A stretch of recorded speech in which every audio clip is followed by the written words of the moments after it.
Hello everybody. Welcome back to the channel where we talk about stuff. This one's going to be a bit weird, just hang in there. So we've heard countless times that people are buying up Bitcoin. If this is your first time here, hello. Not sure if you've missed the last 7 or 8 years of what's been happening. But a lot of institutions and companies have caught on to this new thing. I don't know if you've heard of it. It's called Bitcoin. And the issue that we had before is that a lot of accumulation was happening in the shadows. That is to say, we heard from millionaires and billionaires who just didn't like crypto. It was garbage. It was awful. It was terrible. And then we found out that a lot of them have been buying since 2014, since 2017, buying a lot of Bitcoin, and this has only kind of accelerated. And now I think it's almost like cool and hip to actually own and buy Bitcoin. This is why a lot of times, if you also have seen a lot of companies who have announced that they were going to be buying Bitcoin, their stock prices have jumped quite a bit. This happens very often with MicroStrategy, the company who now officially owns more than 1% of all the Bitcoin that there will ever be. It took them 2 years to do so, buying up massive amounts of Bitcoin. Every time that they take out or issue debt against the company to buy Bitcoin, their stock's price goes up because everyone knows that Bitcoin is also going to go up and therefore money. I don't know how to make that any clearer. So this is like an unfolding story that's still kind of going on because of just how weird and dramatic and current that it actually is. So when we have heard before about companies who were buying Bitcoin, it has nearly historically been some kind of a corporation, some kind of a bank, some kind of a larger entity that deals with money in some sort of way. You have MicroStrategy, you have these tech companies who get into the space and they admire or like Bitcoin because of what it is, because of what it does, and because of the new age, all the stuff that usually goes into the conversation. What we don't see, however, are companies that are kind of the exact opposite of Bitcoin. So over the last few years, nearly everyone who has gotten into the Bitcoin space has been a bank, has been an institution, has been a those kind of things. What we haven't heard is a gold company getting into the space. This is where it starts to get a little bit weird. A company in South America called Nilam, N-I-L-A-M, Nilam, I don't know, Resources, said that they wanted to get into the cryptocurrency space. Couple of issues.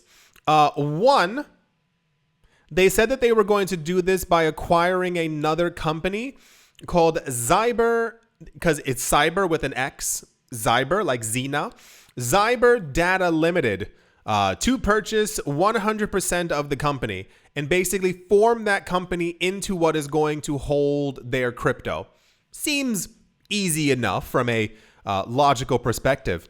The problem here is that they're a gold mining company. If anyone in the class can tell me why this is weird, yeah, you over there. I'm looking at another computer screen and it's kind of weird. The issue is that we have more than historically seen that anyone who likes gold tends to not like Bitcoin. And we have heard the narrative that years ago we began to see a lot of companies were actually selling off their gold or any gold ETF related things that they had. And a lot of these companies were actually buying Bitcoin. So imagine my surprise and the market surprise when this company, gold mining company, announced that they were going to be buying another company to help them buy Bitcoin. I guess it seems fairly straightforward. Maybe they're understanding the future. For those of you who don't know, the idea is that gold has not and will never, especially in the future, outperform Bitcoin. It's never going to be a thing. I don't have the chart here, but I mean, gosh darn it, you can go find it. It's the Bitcoin versus gold chart, and you'll see that gold has done absolutely terribly over the course of the last, forever. The other issue happens to be that, how do I even say this? The amount of Bitcoin that they said that they were going to buy also kind of shocked people as well. Do you want to know why? Because they said that as a company, they had an additional, just a normal amount of $1.7 billion kind of laying around, and that they're going to use that to buy, and they say, 24,800 Bitcoin at once. So this leads us into the discussion of this company, and I assume other ones as well, are kind of understanding where the world is shifting to. Oh, I completely forgot my other point. Where the world is shifting to and that they have to get on board. Cool. The other issue is, for those of you who do not know, when it comes to the idea of gold mining, as technology increases and we get better at it all the time, we are, logically, able to better mine gold now than we could in the 2010s, in the 2000s, in the 90s, in the 80s, in the 70s, and this will progress further and further. We, with our new technology, are able to dig further and further into the planet, and we see that there's actually more gold than we previously assumed. There are also, and I say this lightly, there are a number of companies on the planet who also make sure to control the amount of gold that actually gets into the market. Watch a documentary. It's quite fascinating. It's the same exact thing with the diamond market. Watch a documentary. It's actually quite fascinating. Because what they do is they find so much of these things that were rare in the 50s, 40s, 30s, when we were using shovels and pickaxes to get into the ground, but are no longer rare. And it's also believed that these other minerals and stones and metals are also on other planets, as well, as we are usually made of the exact same thing, not the atmosphere, but that's also another conversation. Same exact thing with asteroids. You might have heard recently, people are thinking about trying to find ways to go and mine asteroids because they also have these metals inside of them. So there's an abundance of this gold out there. But however, as it gets mined, same exact thing with diamonds, these companies only release around like 5% or less of what they find, and the rest of it is actually held in mountains and in caves and in like bunkers. It's not a joke. Like, it's literally not a joke. Like, they control the supply of the thing to make it seem as if it's actually rarer than it actually is. Bitcoin, however, is extremely rare, which kind of like, okay, cool. Sounds like they might actually be doing something. The story gets a little bit weirder. So, Neelam Resources announces that they want to buy $1.7 billion worth of Bitcoin, 24,800 Bitcoin. They say they're going to do this by buying another company called Zyber Data Limited, and that they even filed a letter of intent, which means like we are going to do this, to purchase the company and also purchase the 24,800 Bitcoin. Cool. At the same exact time, their now previous CEO left the company like immediately, because he said on the day of announcing this, their stock, they're a company, they have a stock, went up by 1,800%. Yes, which typically happens as companies are buying Bitcoin. We've seen this all before multiple times. I believe we have not gotten this news in the news, but I believe that the CEO is probably included in a long list of individuals who, like Warren Buffett and many other people, don't like Bitcoin and probably want to keep the system the same as it was before. This, once again, it wasn't in the news, but the CEO left abruptly as the stock price went up, and then he went somewhere and claimed that this was all to get the company more money from their stock price. Then they hired another person who was still in contact with Zyber Data, and another company said that he wanted to acquire them so that they could also help him to buy the Bitcoin. And then they filed another letter that was a press release that basically, and I say this, what's the word?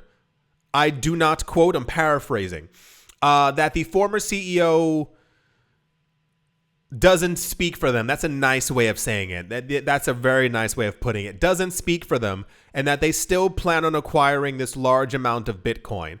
This also set a bunch of other companies up as well to also basically begin to come forward to say that they're also going to be buying Bitcoin as well. Because, I mean, there's always like a follow the leader kind of thing where nobody wants to be left out and everybody wants to say that they're also buying Bitcoin and stuff as well. So up until now, we have normally only had tech companies or money entities announcing that they're getting into the space. We've never had an industry that doesn't like us, that Bitcoin is going to take over, announce that they're also going to start buying Bitcoin as well. So we will see as time continues forward, and we can't stop it. We will see what ends up happening if they actually end up buying this Bitcoin. This is not a small amount of Bitcoin. What I've noticed, and I've said in many other videos, this news usually becomes quite blasé because people hear 24,800 and the mind immediately goes to $24,800. No, this is 24,000 Bitcoin. There are currently 900 Bitcoin mined per day. That's going to become 450 very, very soon. These people will be buying up weeks and months worth of Bitcoin in one fell swoop. That's also the significance of BlackRock buying 13 times the amount of Bitcoin that's being mined every single day. Yeah, very, very weird news. Let's see what ends up happening with this company, because if they do end up buying it, the price is going to jump. If the price jumps, their stock is going to jump. If their stock jumps, they're going to get into the news talking about that they're going to be buying more Bitcoin again. And they'll probably try and start pulling a micro strategy. There's a lot of buying of Bitcoin. There's not a lot of Bitcoin left. And yeah, let's just leave it at that, because 24,000 Bitcoin takes away, once again, if Bitcoin were evenly divided, takes away Bitcoin from, I think that's several million people. I'm like moving decimal places as I look at the screen. I'm pretty sure it's millions of people. So pretty sure it's millions. Yeah. I do hope that you have all enjoyed this kind of weird video. I do hope you all are having a great day, morning, afternoon, evening, wherever you are, wherever the heck you might be. I do hope it is absolutely fantastic. Thank you all once again for watching, listening, liking, commenting, and supporting. And I will most certainly be talking to you all soon. See you.